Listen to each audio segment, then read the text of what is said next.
Okay, all right. Well, hello and good morning. And I just sent out an announcement, and this applies, I would say, even more so to the students who are watching the lecture recordings. But those of you who are here in person, thank you for being in person. Please continue to come in person on Friday, but especially those of you who are watching the video recordings, that's fine. But I really want to encourage you to come to class on Friday because I will set aside some time for you to meet teammates or classmates to find potential teammates for the group project. So the final group project is kind of what I think the class is going to culminate and go towards, and so that is it's going to count a lot in your final grade. And I do also think it's a great. I like to think it's a great project where you're going to learn a lot as you do it.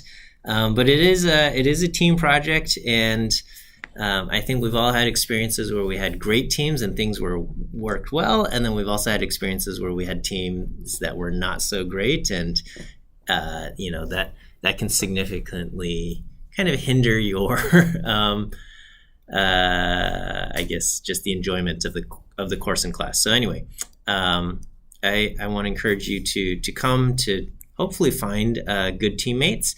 I have a spreadsheet that you can fill out with some information about your meeting availability and perhaps some of your interests and things like that, so you can start to kind of have in mind people you might be interested in. And I think everybody's listing their contact information, so you can kind of preemptively reach out to some people and say, hey, are you interested? Do you think you might want to work together? So on and so forth.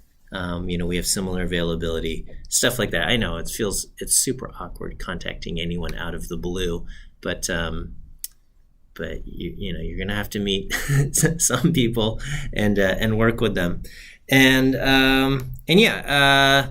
that's that. If you don't, and then so you can pick your own teammates. If students don't have their own kind of teammates picked by the end of fourth week, so I'll set a deadline, probably like fourth week Wednesday or Thursday or something, where I will just go ahead and just assign the remaining students to teams. Okay, but I want to give you the freedom to pick your own teams with people that you hope are like-minded in terms of similar availability, similar interests, similar motivations, and things like that.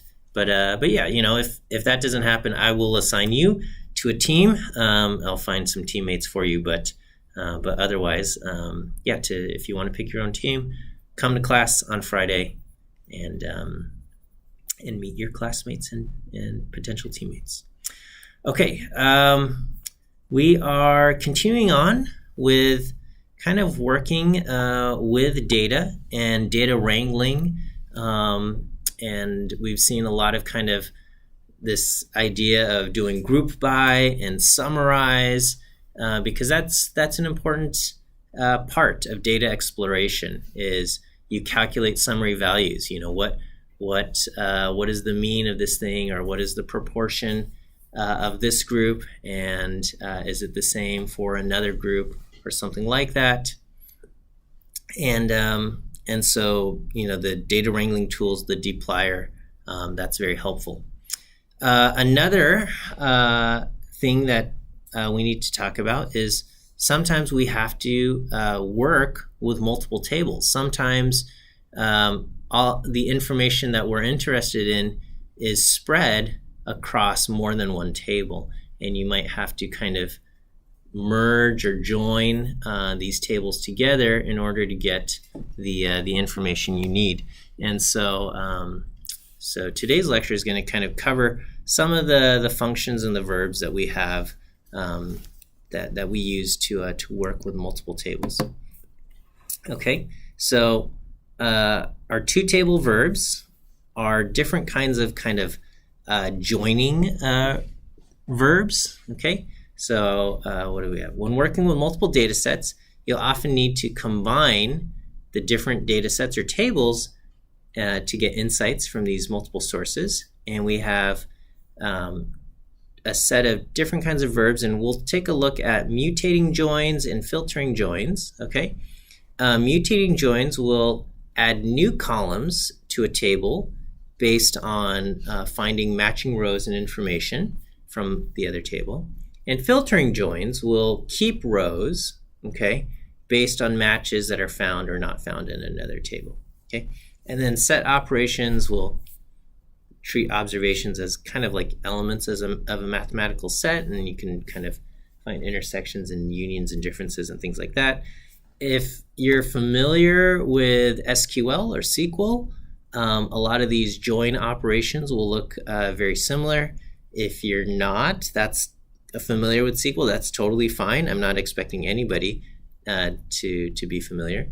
And then the plus side is SQL is often seen as kind of a desirable skill to have on your resume and things like that. And if you become familiar with the join operations here, then learning SQL or learning the SQL operations, corresponding SQL operations, is very similar because, again, if you know SQL, these things will be very familiar. But if you learn these things, then the SQL things will become very familiar when it's time to learn SQL there. Okay. All right, so just to kind of illustrate how these things work, I'm going to have these two very, very, very simple data sets, okay? One table is going to be called people. I've got 4 rows, okay? We're going to have Adam, Betty, Carl, and Doug. And we'll have state, Adam from CA, Betty from CA, Carl from NY, and Doug from TX, okay? And then I have a partial states abbreviation table where I've got the abbreviation CA, and it corresponds to the state name California. The abbreviation NY, and it corresponds to the state name New York. And the abbreviation WA, which corresponds to the state name Washington. Okay, and so this is kind of what our 2 tables look like. So we've got the people, the columns name and state, the states table with columns abbreviation and state name. And so what left join will do, so this is my left table,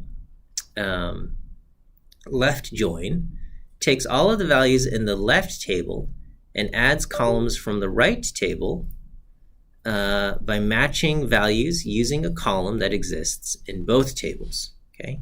And values that do not exist in the other table will have NA returned. So the column that exists in both tables is called state in the people table. That's basically the abbreviations. And we're going to match this column, state, with the abbreviation column over here.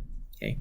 And so here we are doing people, gets piped into left join, and is joined with states. And so the arguments for any of these join things is basically you have the table, and you have 2 tables, and here we got people and states, and because people is getting piped into left join, this is the left table, and then states will be considered the right table.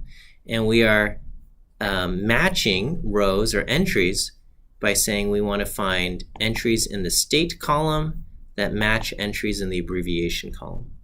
And so basically we're basically copying the people table. Okay, it takes all of the values in the left table, the people table, and then we're going to add additional columns from the matching table, the states table, and so we're going to have state name, and so it finds CA over here. It takes the matching thing and it says, okay, the corresponding state name is California. CA gives us California again. NY will give me New York, and then TX, that finds in our abbreviation table, there's no entry for TX, so it returns an NA. Okay, so our result is that all of the names remain, but Doug has no match. The TX has no match in the states table, so we get an NA there. Right, so that is the left join. The right join is similar to the left table, except here it's going to keep all the rows in the right table. So here I'm still doing people getting piped into the join operation with states, People is the left table because that's the one that gets piped in. States is the right table. So, but now this time we're going to keep all of the entries in the right table, CA, NY, WA, and we will add columns from the left table that match. So here I get CA, California, and we add Adam. And then I get CA, California, and we have a match with CA over here. So I get Betty. Then we get NY, New York, Carl. And then over here, I keep WA, Washington, okay? But I don't have any kind of match. Nobody has a WA over here in the people table, so we get an NA, okay? So again, all the states remain, but this time Washington with a WA has no matching person, so that one gets an NA over here. Okay.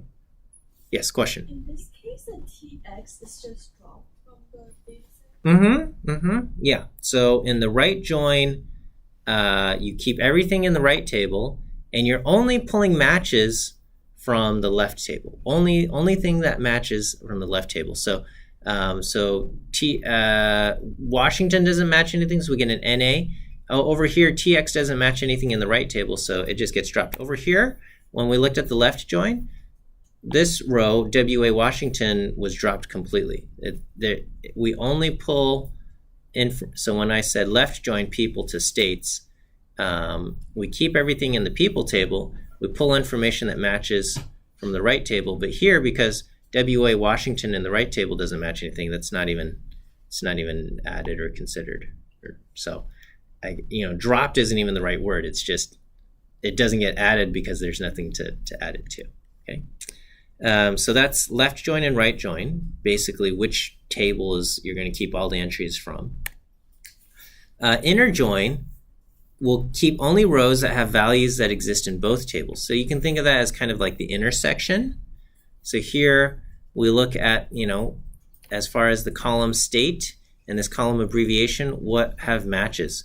So basically only Adam, Betty, and Carl with the CA and the NY. That's the only thing that is common to both. So Doug with TX, that gets dropped. Washington and WA, that gets dropped or omitted because no matching pair exists. So in this case, you can think of this as truly kind of dropping or ignoring certain sets, and that's you think of this as the intersection. Okay. And then lastly, so again, kind of the Venn diagram, you have the union, okay? And that is the full join, okay? And the full join is going to keep all the rows from both tables. Rows that have no matches receive NA. And so this is the union. So I've got people gets joined with states. People is the left, states is the right. Again, the column that exists in both is or has entries that exist in both is state gets matched with abbreviation. And this one we're going to keep everything in the left and everything in the right, and things that don't have matches will get NAs. So we keep Doug with TX and we have an NA because we have no match there. We keep WA in Washington and we get an NA for the person name over here. So all the rows from both tables appear and NA gets filled in there. Okay. All right, is that okay as far as just kind of taking two tables and joining them together? This is what we have. Okay. And then if you have like a third table, you can join it further, right? So the output here, you can save this. You can save this entire output as a table. And then if you have a third table, you can then join that with another table. Or because the output is right here, you can just also pipe this entirely into another join operation, okay? Because the output of people and full join states is a table itself. So you could take that and pipe that into another join operation and join it with a third table. Or if it's easier for you to think about, you can store this output, the 5x3 table or whatever table you get out from your first join operation, store that as a kind of a temporary table, take that table and join it with a third table.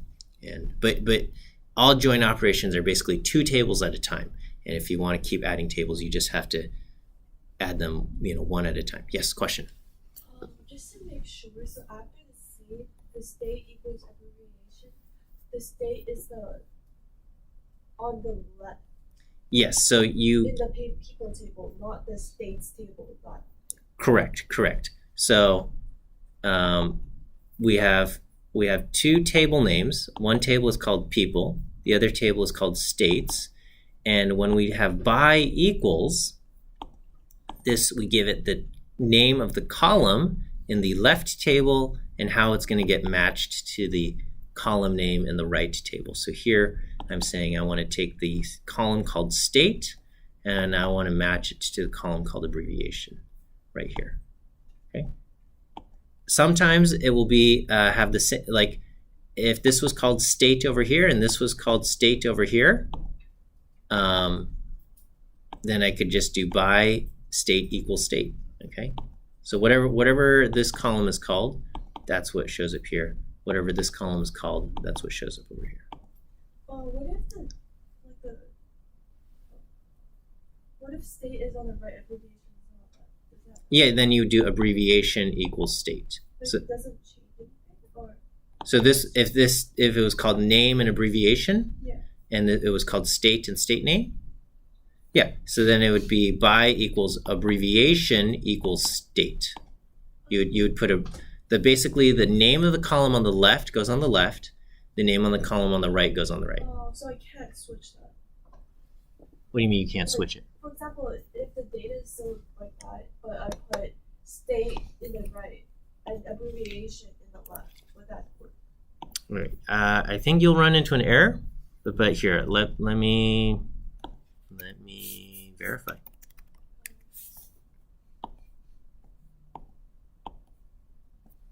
All right. So,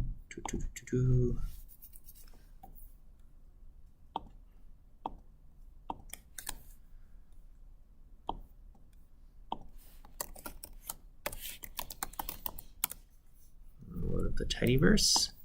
Okay, so I've got people and states. All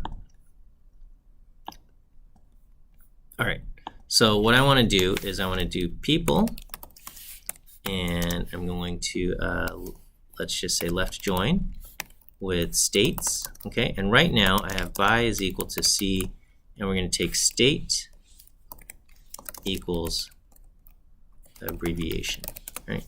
And so this is how the match works, okay? And so you want to know what happens if I try abbreviation equals state. That's your question?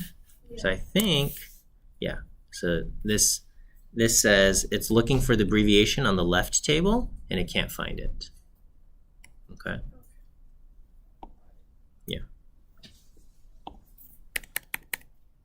Also, does it matter if I put people and then pipe, or I put state and then pipe? So I mean, so you don't have to do the pipe if you want to. You could just do left join people and states like this, okay? And then you do by equals state equals abbreviation like that, okay? So you could do that, but a lot of times I like the pipe, so I'll do pipe. You know, people gets piped into, you know, something like that. Now, you could pipe states to be joined with people, okay? And in this case, the by here, because the states table has abbreviation, now you have to call abbreviation on the left. Abbreviation equals state in order to get the match there, okay? But notice it gets arranged this way because abbreviation is the table that came in first. It shows up on the left, and then it gets matched with state, or the people on the right, okay? And then if I have this incorrectly in the wrong order, it's going to say I can't find a column called state in the states table, right, in the left table.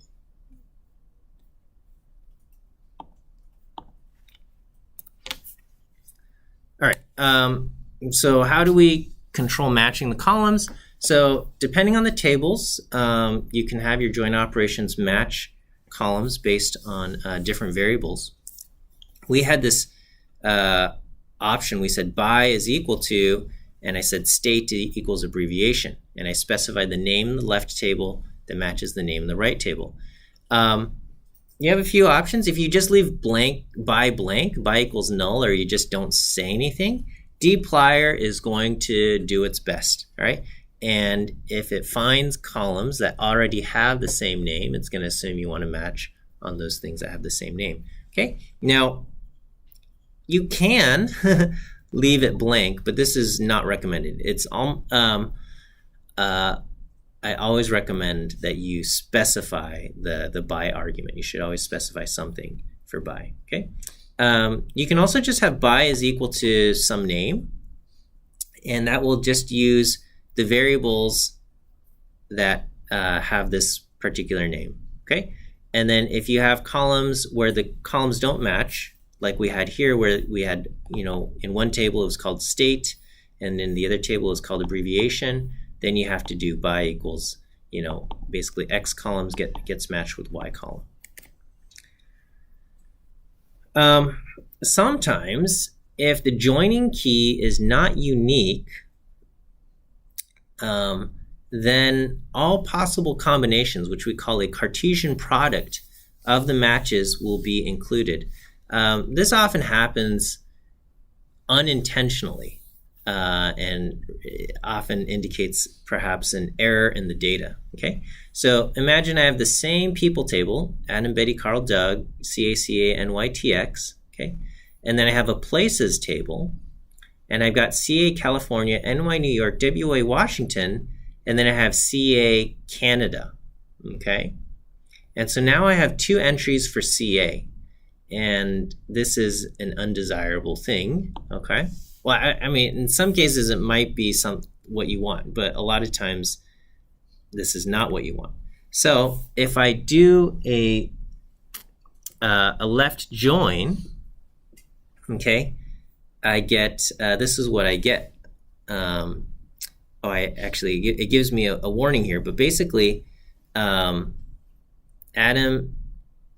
and Betty, both with CA, get matched to CA California and CA Canada. So I get Adam CA California, Adam CA Canada, Betty CA California, Betty CA Canada. And my explanatory text got cut off. But basically, these entries get duplicated, one for each entry of CA here, okay? And this is probably, and then, Carl NY, it's matched, and Doug TX, remains the same with the NA. But, this behavior probably is not what you wanted, okay? And so that's what you get. dplyr kind of recognizes this and says, hey, here's a warning, okay? Detected an unexpected many-to-many, right? That's what you have, okay? Same kind of thing if you do a right join. Again, Adam CA California and Canada, Betty CA California and Canada get duplicated here, okay? And you can say, oh yeah, you know what, this is expected, okay? Relationship many-to-many, this is what I want. But a lot of times a many-to-many relationship is not desirable, okay? Here, this only produced kind of like 2 extra entries because I had 2 things with CA and 2 things with CA here, so I get 2 by 2, 4. But if you had like multiple things, right? If you had like 12 entries over here and then 6 entries over there, then every possible product will get multiplied, and that now you have 72 rows, 12 by 6, okay? And that's what happens with a many-to-many relationship. You get the Cartesian product of all of these matches, which, maybe you want or you don't want, okay? And that's something to be aware of, okay? Have I given you any view quiz answers? No, I have forgotten. All right, let me just go ahead and give you your first 2. And the answers are C for the first one and D for the second one. C as in cat and D as in dog. C as in cat and D as in dog. Okay, we have these filtering joins. You have a semi-join and an anti-join, okay? And basically, these things don't add columns, but they're used to filter your rows. So a semi-join just says, hey, you know what? The table I'm interested in is X, okay? I want to find kind of like matching rows in the table Y, but I'm not interested in adding any columns from Y, okay? So, with our left joins, you said, hey, I want to kind of take all of the entries in like this table and, perhaps enter things from the right table. But the semi-join just says, hey, you know what? Let's take the people table, and I just want to keep the rows that have entries in the states table. And so in this case, we just have Adam, Betty, and Carl. And so this is this is called a filter join, okay? Or this is the semi-join, but you can think of it as a filtering join because it's basically we are not adding anything to the states table, but we're not adding anything to the people table, but we're just filtering the rows in the people table based on if that row has a match in the other table, okay? So kind of like if you think about the filter operation in dplyr where you're just keeping certain rows, here the condition for keeping the row is, does it have a match in the other table? And to do that, you use the semi-join operation, okay? So we're not actually trying to add additional columns. We're just saying, I just want to keep certain rows, okay? I just want to filter down to these rows. And that's the semi-join, okay? And then the anti-join is kind of like, I want to keep only the rows that don't have matches, okay? So the anti-join is again, it's kind of like another filtering operation, but it's like the opposite of the semi-join. It's saying, if it has a match, I want to get rid of it, okay? I only want to keep the rows that don't have matches, okay? So in this case, if I do people with anti-join with states, then I just keep the row for Doug because that was TX is the one that had no match, okay? So basically, semi-join and anti-join would, I guess, give you complementary tables, right? One will be all the matches, and then the other will be everything without a match. And if you bring them back together, then you'll get the full original table back. So they're kind of complementary operations. Okay, let's take a look at some of these things using a bigger or slightly more interesting data set. And so there is a data set called NYC flights, and this is a big data set with 336,000 rows, and this looked at basically all of the flights from the three major airports in the New York area. So there's JFK Airport, LaGuardia Airport, and Newark, which is technically in New Jersey, but it's considered part of the greater New York or New York City airport. And so looking at those three airports, they recorded every single flight that happened in 2013. Okay, so it's an older data set. And so you have certain airlines that no longer exist and things like that. And so you have like on January 1st, 2013, the departure time of the airplane was at 5:17 a.m. The scheduled departure time was 5:15 a.m. So that technically is a 2-minute delay. And then it arrived at 8:30. It was scheduled to arrive at 8:19, so technically it was 11 minutes late. The carrier was UA, United Airlines, and so on and so forth. And there's other things like the flight number and the tail number of the airplane, the origin airport and the destination airport, amount of time I've spent there, et cetera, et cetera, et cetera, okay? There is another table, okay? Another table called the airlines table, and it basically gives us translations for all of these things. So we have UA for United, AA for American, DL for Delta. I think B6 is JetBlue. Yeah, B6 is JetBlue. You have other things that aren't as apparent. So you have WN for Southwest. And then, you have, some of these things no longer exist, like ExpressJet. But yeah, we still have Frontier. and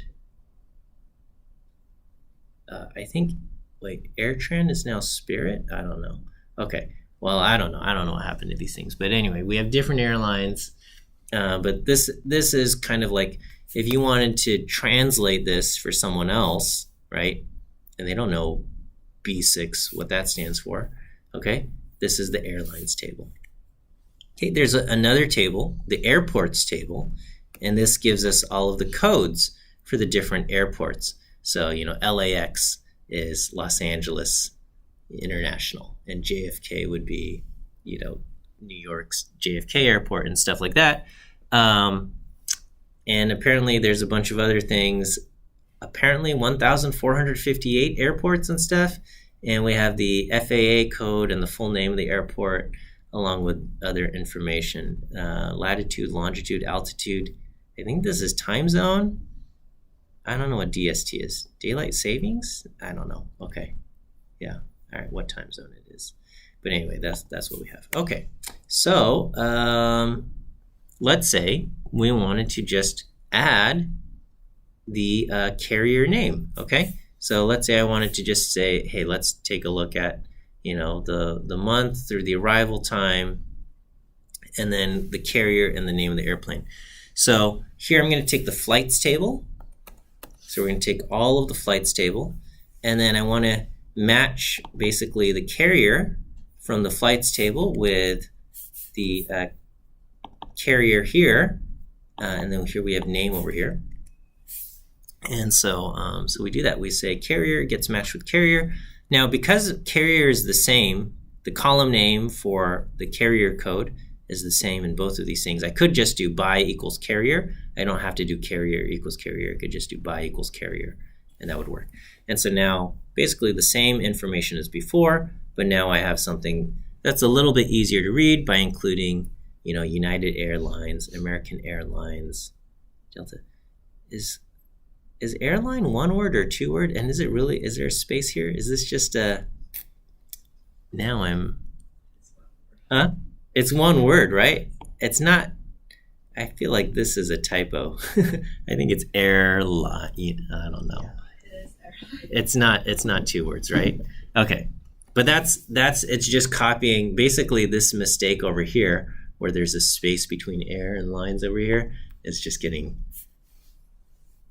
duplicated everywhere, okay? But this also highlights like you only have one place to fix it, okay? Versus if the entries were like UA and United Airlines and UA and United Airlines without a space, then you'd have to like go through and fix a lot of things. Here, because they're being matched everywhere, you just have one spot to fix it and it'll fix it everywhere. Okay, so that's one example there. Let's say we wanted to do a summary operation, right? Let's say I wanted to group by carrier. I wanted to go through my flights table and just say, all right, let's form groups based on the carrier code, and then just count how many flights there were. So I'm doing flights, group by carrier, summarize, just count how many flights there were, arrange them in descending order by count, and then now, in order to kind of make sense of it, I want to join it with the names so I can see, right? And so we could see in 2013, United Airlines had 58,000, JetBlue had 54,000 flights, ExpressJet 54,000. I don't know what happened to ExpressJet. Did they get eaten? Did they merge with somebody else? They just disappeared. Delta, American, Envoy, I don't think is around anymore. US Air, I think, merged with American. I don't know. Continental came in with United. Let's see, US Airways joined with American. I don't know. Endeavor, I don't know what happened to them either. Southwest still around. Virgin still around. Yeah. Okay. So anyway, this is what we have. Okay. Now here, when you do the group by and the summarize, you have to think about what is going to remain in the table. Okay. When we do group by, carrier, and summarize with counts, basically we are creating a new table, just two columns, carrier and count. And then so if I want to add one more column with the name, I do that joining operation at the end. If I do the join operation first, okay, if I say, hey, take flights, group by carrier, join with the airlines so that I get the name, okay, and then I say summarize, well, what's going to happen? I'm only going to get the group by and then the counts, okay? So that column name kind of just gets dropped and disappeared with everything else, okay? Because when you do a summarize, the only columns you keep are basically the columns you define when you say summarize, okay? That's the only column you keep along with basically the grouping variable columns. So when you say group by carrier, that will be the column you keep. Summarize counts, that's basically the only new column that you're creating, and you're going to have no other entries. And so this effort to join it with the airlines to kind of get the name, that disappears. So you want to do the joining, what does UA equal? You want to do that after your summarize operation. Okay. Okay, so here, what do we do if we want to join multiple tables? So here, I've got the flights table, and I want to join it with the carrier, and I want to get the name of the carrier, okay? And then another thing, I've got like origin and destination, and those will be basically these airport codes, and I want to join that information as well. So here, I'm going to say, take flights, join it with the airlines table, okay? And we want to get the name based on the carrier. And then let's take a look at the destination airport. So we have things like IAH, okay? And we're going to go to the airports table, and we want to use the FAA code, okay? Where IAH corresponds is George Bush Intercontinental International Airport or something like that in Houston, okay? It's the H is for Houston. And that's what we have. But the problem is this table, this table for airlines, the columns are carrier and name. And then this table for airports, we have FAA code and name, okay? So now this column name has two different meanings here. We have the name of the airline and we have name of the airport, right? And so now we have this ambiguity, okay? We have the airlines table has columns carrier name, and the airports table also has a column called name. And so now we have ambiguity. Sorry, I'm going to have to redo my slides so that my text isn't cut off here. Okay, so anyway, how do we fix this so we don't have name X and name? So automatically dplyr tries to fix this by doing name.x and name.y, just so that later on we could refer to these things. But this is annoying, right? Name.x and name.y. So what we will do, okay, is we will add an underscore, okay, or sorry, a suffix to the entries where we have the same name, okay? So we recognize that after joining flights with airlines, I have a column called name, okay? And so now when I'm joining another column with name, we want to add a suffix. So we're going to say this, the first one is name underscore, going to be called name underscore carrier. And then here we're going to have name of the destination, name underscore destination. Okay. And so now this works a little bit better here. Okay. We have the carrier and the carrier name and the destination name. Okay. Okay. IAD, MIA for Miami. Yeah, Atlanta is Atlanta Airport. All right, so yeah, just some best practices. Always explicitly specify your by argument. Check for duplicated or missing keys before performing joins, and then use suffixes to handle duplicated naming things. Okay, I will go ahead and give you your last view quiz answer today, which is the letter A. A as in apple is your third view quiz answer. And we'll go ahead and wrap things up here as far as joining multiple tables together. Okay, so again, see you Friday. Those of you watching the video, please come Friday. Fill out that spreadsheet with some of your information so you can start thinking about who you might want to work with as classmates. And then, of course, when you meet them in person, I don't know, you'll get maybe a sense of their personality and whatnot, and just get a sense like, okay, is this going to be someone I can work with, and things like that. All right, so we'll see you on Friday, and yeah, have a great rest of your day.